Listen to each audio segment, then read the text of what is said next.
man. We've got a new segment we're going to debut here on the show. Me and the homie Tosa, man. If you're not familiar with my man's background, man, he's got a very informative podcast, man. Let him know about it for people who don't know about this show.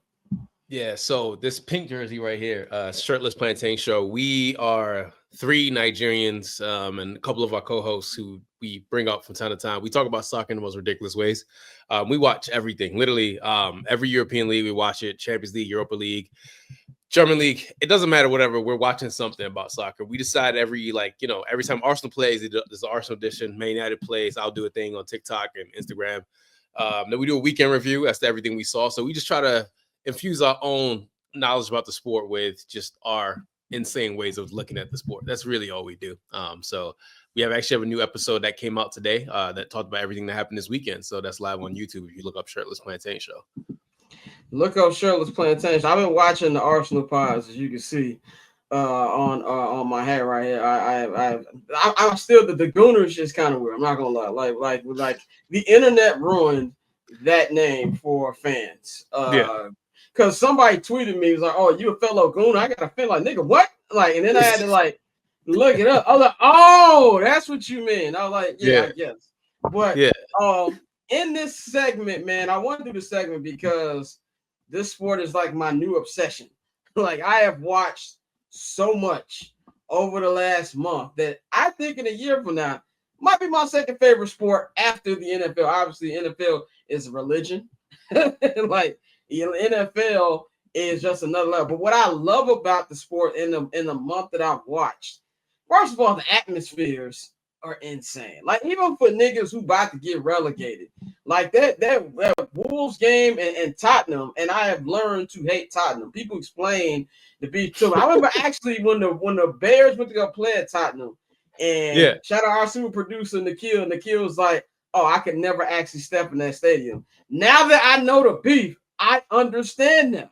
I was on the outfield, but it makes all the sense in the world. But even with these teams who about to get relegated, the crowds are just like insane, like over the top insane. So the atmosphere is crazy. The sport is actually really, really good. And there's a lot of, I think what made me able to pick it up very quickly, if you want to compare, it's probably the closest sport to hockey a little bit. Probably like the close one, like comparison wise, like obviously not the same sport, but a lot of things remind me of hockey. And so why the rules I knew never easy to pick up. But there's a couple things I still don't understand. I want to get into that to start the segment. First of all, I know what offsides is now that everybody explained it to me, but I still can't. Like, when I see it, I don't know it right away. Like, I saw a call yesterday, and I think it was in a Liverpool game. And I was like, that's offside. And then they called nothing. And then there was something that was offsides, and I didn't see it. What's the best way to kind of pick what offsides is? I mean, so I'm a former referee, so I literally had to study the laws. Okay, we got to find out how that happened. I needed money, and that was the only way I could get a job was being a referee. I hated being a cop, man. That shit was gross. I felt like Denzel on Training Day. I had to be a crooked cop. I kicked people's parents out. But being outside is basically like, it's obviously 11 men, but the last defender, right? So if your foot or any part of your body you can use to score. So like if your head or like your shoulder, because if you use your shoulder, you can kind of score with your shoulder. But if your shoulder, your foot, any sort of like body part that's legal to score, if that's ahead of defender, that's offsides. That's basically like, that's the most simple way I can put it. Best way is like it prevents cherry picking. Like, you can't cherry pick. Effectively. Okay, that makes sense. Now, here's the number one beef I have with soccer. Okay. Draws piss me off. Like, and I know you said it's the most American thing I've ever said in my life. I don't understand why, if it's a draw, why can't we do a penalty shoot-off like they do in like cup games that you need a winner? Like, what's the reasoning behind that? So in the league, like it's a point accumulation in the league, right? So the league is basically from August till, and MLS is different, but each league is like that, like where you have the league from August till May, and it's a point system, right? So like each game you get a point for drawing, you get 3 points winning, and 0 points for losing. So the team with the most points at the end wins. So like when you're in a league format, the draws count towards that point system. But if you're in a cup, like let's say you're in the quarterfinals with Real Madrid, right? Like there's no point system in that. Like in the group stages, there's points, but like when you're quarterfinals of Real Madrid or like the semis, since there's no points, how do you determine a winner? Extra time. If extra time no one scores in that, you go to penalties. That's why there's a big difference, because cups is like, yeah. So does that make sense? I mean, so basically, because they still get a point, is why they do it. Yeah. I just feel like sometimes, like, so I've watched 4 Arsenal matches, and I've seen 2 Premier League games. Actually, no, 5 matches, 3 Premier League games, 2 Champions League. So, well, this would be the second Champions League. And so I just feel empty at the draws. Like I feel empty. Like I woke up at 6:30 in the morning to see these niggas not win a game. And like I understand you get a point, but it's also funny when you see the crowd reaction and the reaction of the players, because both teams, unless it's like something where this point took you into a certain spot or this got you the Premier League title, they're both like, damn, nigga, like we just played for 2 hours and this is what it come down to. So yeah, it makes sense. But in my head, I'm like, let's just do a fucking penalty shootout. Let's just wrap it up so niggas can get points. But I guess that does make a little bit of sense. Now, my final question for you before we get on to the actual topics we have is how would you rank the importance of all the different competitions? Because it's also funny to me that, let's just say the Arsenal. So Liverpool has the title wrapped up. I don't think they're gonna hoist it this week, because I don't think we're gonna lose the Ipswich. That's how you pronounce some niggas' name. Yeah, no, they're gonna get relegated. Y'all should beat them this weekend. Yeah, like we should. If we don't put up at least 3 goals in them, there's a problem. So we should at least beat them. So, but they're gonna clinch within the next 2 weeks. Yeah, but it's funny that we didn't win the Premier League, but we can still be champions of Europe. So, like, how would you rank the cups, and how would you also say what is respectable enough to have a parade? Like, I know Newcastle had a parade for Carabao Cup. Get it? They ain't won a championship since like 1955, so it makes sense that they have some type of parade. But I saw that the time Manchester United won the FA Cup, niggas like, we ain't throwing a fucking parade for that shit. Not granted, very, very decorated franchise. How would you rank the cups? Premier League is always the top for me. Always number one is to win your league, but Champions League is literally like 1B to that, because you get to talk shit, and then FA Cup is right after that. So it's like, how do I explain this for Germany and so each league has their own version of the FA Cup, right? Like Germany is the Pokal, Paris in France is the Trophies of Champions. I think that's the name of it. Italy has the Coppa d'Italia. So each one has their own thing, but I always think that is below the Champions League. The league is always number one. Champions League is literally right there with the league, and then that third. So if you win all 3, that's how you win a treble, right? Treble. So so there's only 2 English teams that ever win a treble, which is Manchester United in '99 and City. And then Real Madrid's won a couple. Like they've won like 2 trebles. Barcelona's won 2. Bayern Munich's won like 2 as well, and like that's and then Celtic. There's like really few and fair between teams that really won an actual treble. So yeah, it's the league title for me, Champions League, and then your domestic cup. But Carabao Cup is so funny because it's a lesser version of the FA Cup in a sense. Like the FA Cup is like the longest running like soccer trophy in the world ever. Like it's been since like 1895. So FA Cup is longer than all of them. Yeah. Like so the league system is basically like came after the FA Cup, and like there's promotion, relegation, all that stuff within the leagues within every major European league. So yeah. And that's the number one thing I love about soccer. Relegation. I tell you, it'll never happen in American sports, but I wish it would. You want to stop niggas from tanking? There you go. There you go. One team I am rooting for to get to the Premier League is only because I fuck with the TV show. I'm rooting for Wrexham to get into the Premier League. So here's something crazy about Wrexham. They've had like back-to-back promotions. So this year they started off back-to-back. So they could probably end up in the championship next year, which is the league below the Premier League, which is insane. So they're in a battle right now. I've been looking at the stand. They're in a battle for like that 2 spot, so they don't make the playoff. It's just it's insane. And that's what I love about it too. Like, what I love about it is the regular season means something. That's my biggest beef with NBA. As much as I love Major League Baseball, but the regular season don't really mean shit, at least till after 4th of July. Like, after All-Star, right? To me, the MLB, if you even glance at the Major League Baseball standings before you had a burger on July 4th. You need your ass whooped. Like I saw Cub fan. Oh, we beat the Dodgers yesterday. Nigga, it's April. Like season just started.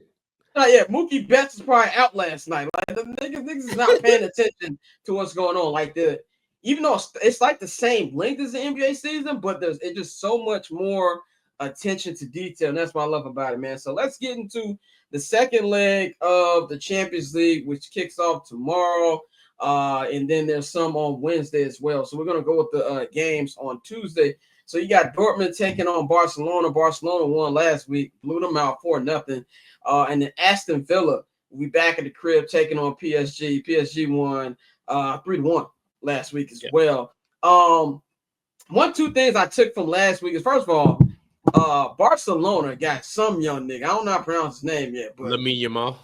Yeah, that nigga's cold, bro. That nigga's cold. Yeah. And I know both you and shout out my man Serge, when I brought out Barcelona, you was like, yo, them niggas is broke. But they got like a squad of young niggas right now.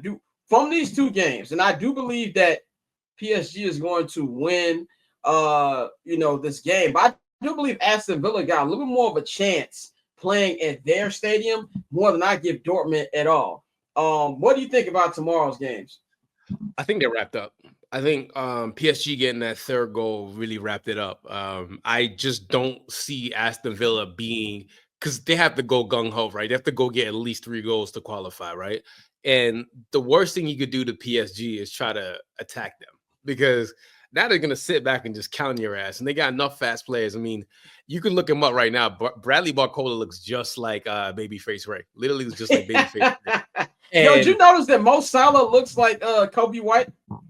Yeah, a lot of these soccer players look like people. Like Raheem Sterling, Ed Davis, and YG look like the same person. If you all look him up, they all look like the same person. But it's wild because Aston Villa are historically one of the bigger English teams. They finally they got really good upper management now, so they're a lot more competitive. But I just think PSG right now they won the league on the French league. They've probably won the last 13 of the last 16. It's absurd, but they're now more of a collective as a team. I think when PSG first got their Qatari owners, they were trying to buy everybody and trying to make super squads. Now they actually have a team that's a collective unit where everybody's buying into what the coach is trying to sell. So if any game is close, it will be this one, but I just don't see it happening for Aston Villa. I think that PSG is just a little bit that much stronger than them. And then as far as Barcelona, I mean, shit, God bless. You're already up 4-0. So Pedri winning Ballon d'Or. Yeah, we got a comment right here.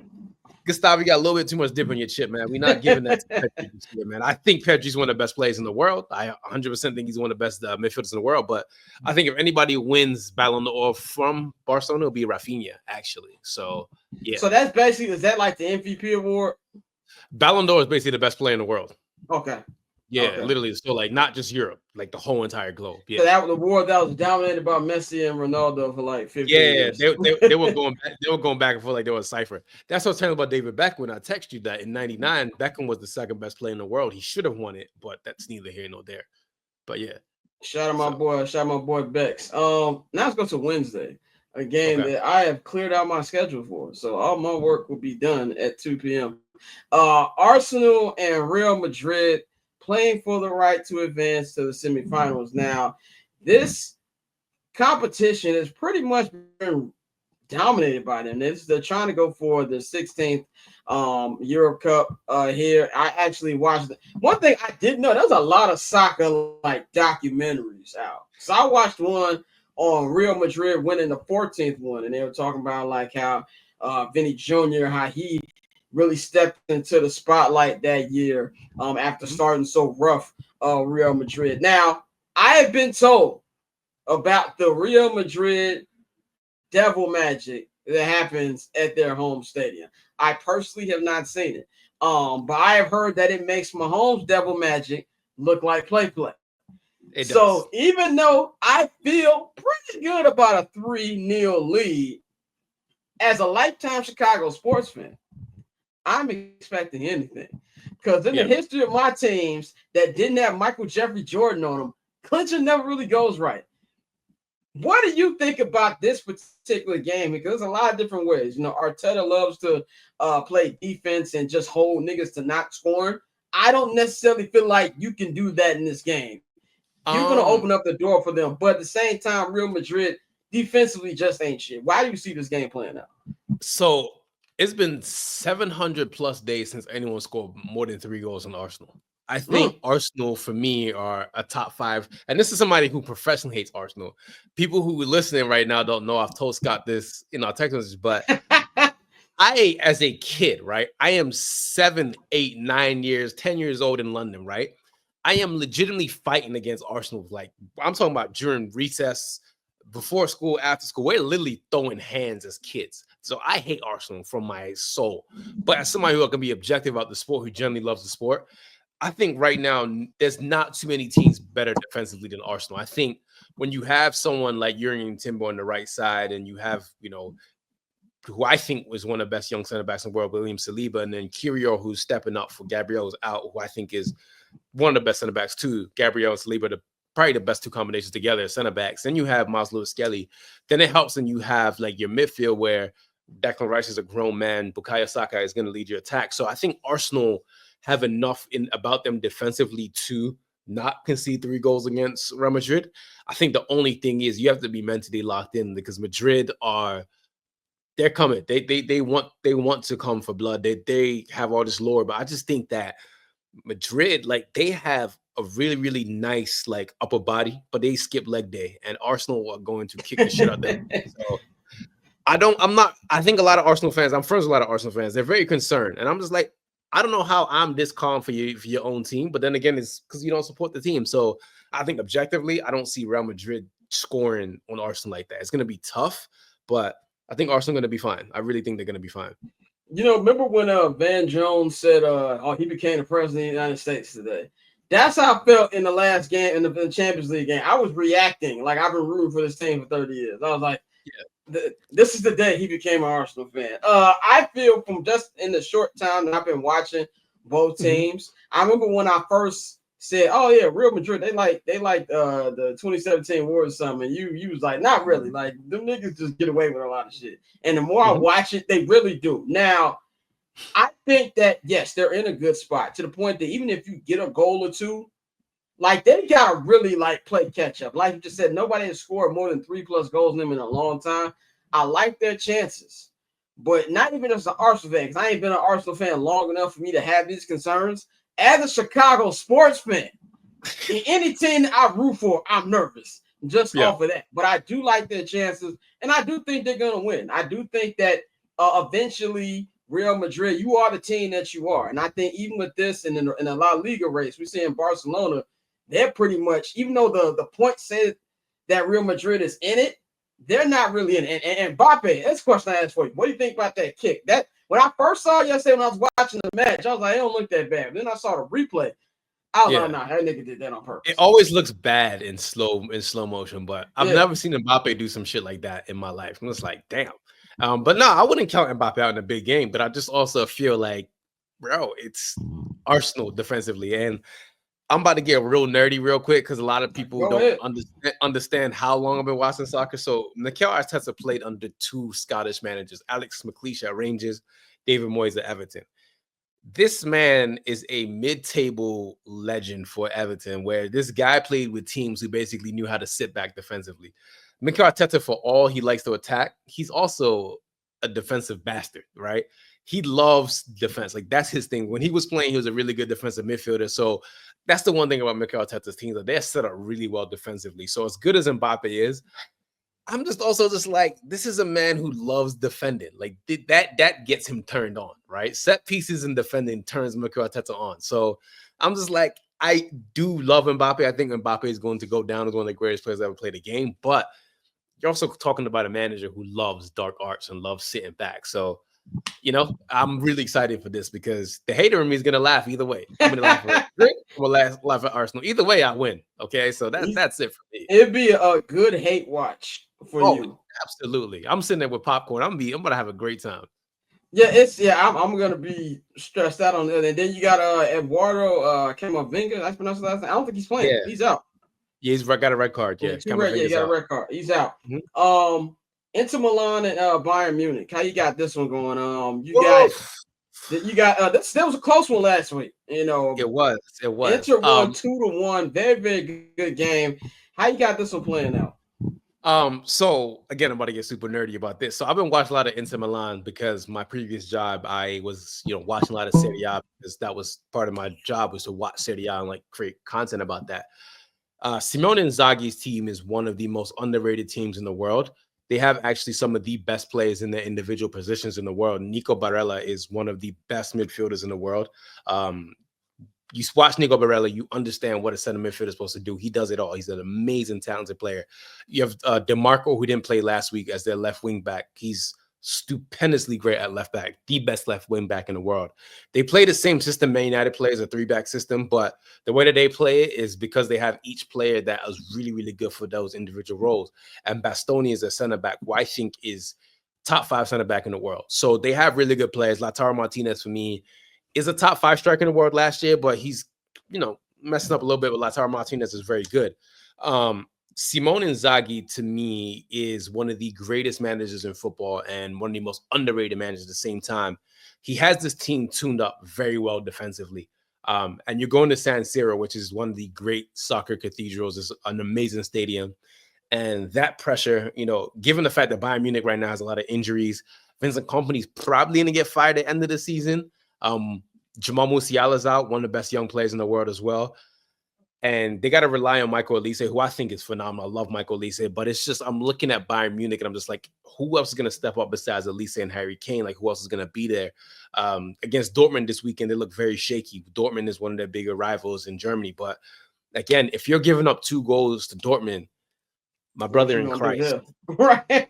You're playing against a team who's a defensive stalwart. So I have Inter edging it just a little bit, but I love Inter. I generally, one of my favorite teams to watch outside of Manchester United. Like, I just generally sit there and I'm just in awe. Like, I nerd out watching just the way they take up spaces and positions and seeing which players overlap and underlap. So real nerdy shit, basically. I'm sitting there just like, wow, this is just beautiful. So yeah, I'm gonna go with Inter in this game. Now, here's the question: are the semifinals played at home and home, or are they in like the location where the championship is? Yeah, home and home. Yeah. Again. Okay, home again. All right. And then the final, I believe this year, I can't remember where the final is. Should be in Barca in Bayern. I think it's in Bayern Munich this year. I think it's in Bayern. It's in Germany. Yeah, it's in Munich. Yeah, Allianz. Yeah. It's at Bayern Stadium. Yeah, the Allianz. So that would be a home game for them if they're able to. If they would, yeah. Let's talk about your team now, man. Manchester United. I ruffled some feathers yesterday when I tweeted that I've only been watching sport for a month, but I know that Man U's got a clean house. And I said, even that coach with that dumbass hoodie he got on, and everybody was like, he's a good coach, he just got trashed around. Oh, well, I have Billy Donovan. I know how that goes. Explain to me. Well, you explained to me yesterday pretty well, but just pretty much get like a summary what you told me yesterday about what Manchester United's problems are. All right, so I'm going to explain it to you talking about horse semen, because that's very important. I never told you this part, for example. Like I literally, I set aside this part of the story because when you told me, I was like, oh, I'm going to get Scott with this. So when I say horse semen, I promise you this is a very important part of the story as to where Man United are. Okay. Man United have the Tampa Bay Buccaneers owner is the Glazers because of horse semen. And everybody's like, what the fuck are you talking about? Yes. So in 2000 Sir Alex Ferguson, legendary coach of Manchester United, who basically made this club what they are. They've obviously had history before Sir Alex, but he took them to another stratosphere in the 90s, been in everything, winning the treble 99. So he took them everywhere. Sir Alex basically was a god where you cannot do anything at this club without him. He was the alpha and the omega of the club. Like you saw the David Beckham documentary. He ran this shit with an iron fist. Sir Alex Ferguson also had a vice, which is racehorsing.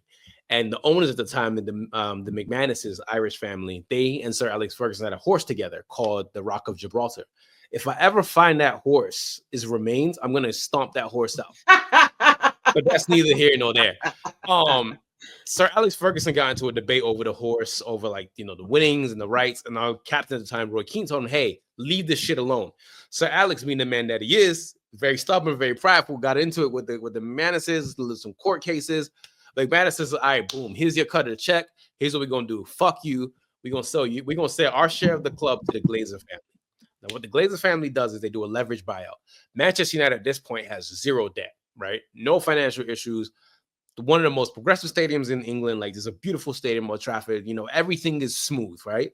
Glazer family took over 2004. I'll never forget this because we're still, you know, I'm 14. I'm actively like, no, there's not a good deal to do. We were actually supposed to get bought by Muhammad Gaddafi, actually. That's a crazy story, but that's neither here nor there. And so when the Glazer family took over, they did a leverage buyout. So what they did is they took all their debt that they did the buyout with and dropped into the club. So it's a club that has zero debt, like nothing. So they dropped all that debt onto Manchester United. Come 2008, Man City got bought out by Sheikh Mansour. And now if you look at 2008 to 2025, Man City's owners are putting over £1 billion onto that club. Manchester United's owners are taking out money of the club, right? So all that money is supposed to go to financing the club. That's supposed to go to upgrading the squad, upgrading the stadium, helping the women's team out. Because here's the thing, a lot of people are going to say this new ownership, Ineos don't care about the women's team. The reason Man United stopped having the women's team is because the Glazer family in 2005 said it's not a profitable thing. So we didn't have a women's team for a very long time. I was about to wonder why they have a women's squad. Like, I was just wondering that. We just got a women's squad in 2018, 2019. We got them back. So the point of what I'm trying to say is that the Glazer family took out loans and Manchester United became heavily indebted into, you know, into the Glazer family. So the Glazer family took out dividends every year. So they'll take money out.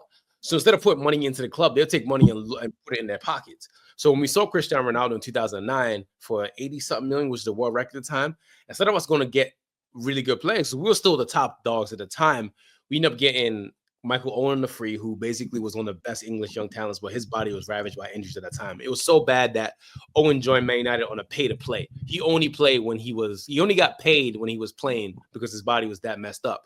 We ended up getting Oberton, who was not that good. Antonio Valencia would end up being good for us, and Nani. So we started getting terrible players. The recruitment was bad.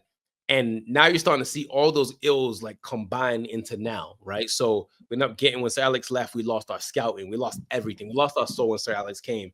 And obviously the ownership are making terrible decisions as to who to buy, who not to buy. So may not have squandered a lot of money because of poor management. So it's a top-down thing where you have a really, really bad ownership with, you know, terrible decision makers, on top of the fact that we're in a social media era where every little thing is a story about Manchester United. Like, there was a reporter who said that you can make up a story about Man United and it doesn't matter because it's always going to sell. So they're always in the spotlight. They're the media darlings of the Premier League, of the world, actually. So any little thing that happens at this club, big or small, is going to get notoriety and is always going to be a bigger story. So Man United now in a weird place where the fans don't have the patience for a rebuild.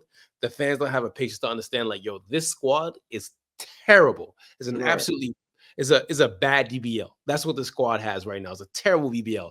The ass does not match the hips. Okay, it's a terrible body shape at Manchester United, and the fans don't have that patience to sit down. And me being a little bit older, I have that patience. I'm just like, listen, I've wanted to destroy this club for a very long time. I really, really want this whole entire squad to be destructed. So you now have a really talented young coach who, by the way, he was teammates with Cristiano Ronaldo at the 2010 and 2014 World Cup. So he's that young, right? So he's trying to build a system that it's not used to the fans. The fans aren't used to seeing 3 defenders at the back with wing backs and 2 center. They're not used to seeing this formation. And the players right now, most of them aren't that good to fit this formation. There are a few here and there. So long story short is, this is a very terrible club run from the top down with bad finances, bad ownership, that's trying to rebuild themselves with a young coach who is stubborn in his ways. So it's a lot that I said it in the short amount of time, but put it this way. We lost the club because of horse semen. I was about to say, like, it sounded like it's Sir Alex Ferguson took them to great heights, but he also trolled them to get where they at right now. Is what it sounds like. You feel me? He's a medicine and the poison at the same time. So, like, okay, so here's a one last question: is what's the hope? I know as a Bulls fan in socks, like, there's nothing worse than having a bad owner, because you just gotta hope they don't want the team no more. That redacted happens. Like, what do you? Here's a better question: what do you want to see from them this summer? So we have new ownership, Ineos, which is they work with Mercedes and F1. Jim Ratcliffe, he's the main owner. He's a local Manchester United fan, allegedly, older man. And I think what I really want to see is Thursday. That's the most important thing for me, because that's a season-defining game. Is if we win Europa League, that's going to be a game changer, because we get into Champions League through winning Europa League. But this summer, I really, really need to see Man United fix that midfield. I've been complaining about the midfield since I was applying for college in 2008. So we're in 2025. I've been complaining about midfield for 17 years, my guy. Like, this is annoying. So fix the midfield. Goalkeeper has to go. We need new forwards, and you got to bring in the academy players too. We got a lot of talented young academy players. So you got to supplement we got to bring adults. I think that's the thing Man United needs right now, is actual grown men in the locker room, like people who actually have mortgages and like wives and kids and, actual real adults in the room. United need adults in the locker room, and they also need to supplement the kids, the adults with like the younger talent. So that's what I want to see, is like be more ruthless and completely got the squad. Like I want to see 15, 16, 17 players go this summer. Like that's what I want. Here's a question I had too, because you brought up your Europa League. What, like you said, that's they automatically get in Champions League? So if you win Europa League, you qualify into Champions League for next year. Okay, so like they're like 14. What is that base is what I'm asking. So Europa League is the junior tournament to the Champions League. So if you win that tournament, you automatically qualified next year for the Champions League. That's just how it is. It's always been that way. It's an extra incentive to win that tournament. So as bad as we are, we can finish 16th and qualify for Champions League because we win Europa League. So then it would be the top 5 and then y'all? Yeah. So it would be 6. Yeah. Okay, that's interesting. Yeah. So who do you guys play on Thursday? We play Lyon. We drew them 2-2 last week, and we could have beat them, but our goalkeeper decided to go full. Our players decided to just lose their mind. But yeah, we play Lyon. They're a very talented young squad. They got a player on there who I need at Man United next year, Ryan Cherky. I am madly in love with this player's game. He's a very talented young French dude. Man United were actually trying to buy him when he was 16 years old, and he's finally developed into like a really talented kid. So yeah, Lyon's going to be a bit of a tricky game on Thursday, but I think United can possibly eke it out, but we'll see. We'll see on Thursday. For me, I've already been doing transfer research. I'm on the look for a striker. Like I really feel like all the reasons you just named with defense for Arsenal, if you can get somebody who can score well. I already know who y'all should get for a striker. Who? I personally think should be the best choice for Arsenal is Hugo Ekitike from Frankfurt. The kid plays, and I think Arsenal need to go back to being French. That's what made Arsenal special in the 90s, 2000s, was getting all the young French talents. How they got Nicolas Anelka, Patrick Vieira, Emmanuel Petit, Thierry Henry. I think Arsenal should go back into being French, and I think Hugo is a very, very special player. I think you should go look him up after we talk. Hugo Ekitike is very, very talented. So, yeah, I think that's who Arsenal should I'm finna write. How do you spell his name? Hold on 1 second. I'm gonna spell it for you.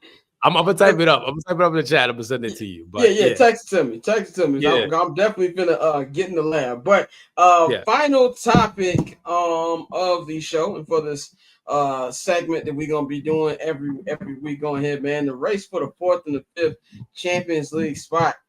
The Premier League's already been decided. Liverpool will be the champs, but you got from like 3 to like 7 on the table are in it. You got Nottingham Forest. You got Newcastle United, you got Manchester City, got Chelsea, got Aston Villa.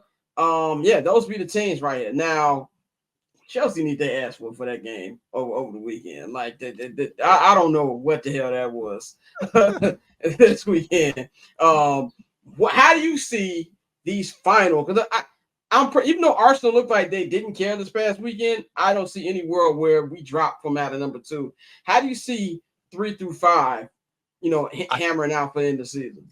I think it's going to be the way that it is. I think that the way you see it now is the way it's going to be. I mean, Newcastle, Aston Villa this weekend is going to be very, very interesting because that's going to set the tone. I think Nottingham Forest will beat Tottenham this weekend. I think Chelsea and Fulham is going to be hard because that's a local game. It's a derby. Two West London teams. They're literally right next to each other in like location.